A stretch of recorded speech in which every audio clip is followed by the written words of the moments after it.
Department of Education says there were more than 9,000 reported bullying incidents in public schools last year, but the problem may be worse than that. WSBT Suzanne Spencer found out that some schools never reported any bullying incidents to the state. And Suzanne, why is that?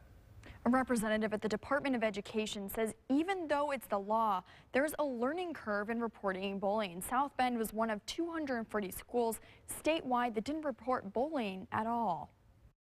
South Bend is the largest school district in our area, but according to the state data, there was not one bullying incident in the school corporation. But hundreds of other schools did, including Elkhart, Mishawaka, PHM, and we wanted to know why. No one with the South Bend School Corporation would go on camera with us today, but in a statement, their spokesperson said it's taking longer than anticipated to collect bullying data. But South Bend is not in trouble with the state.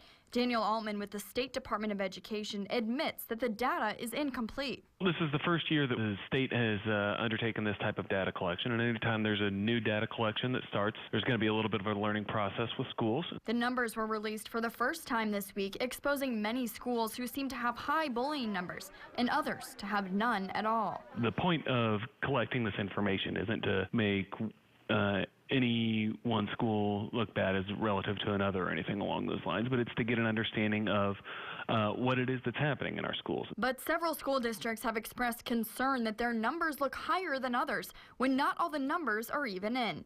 Jill Spencer with PHM says it's too early to compare bullying data when they are still collecting from schools around the state.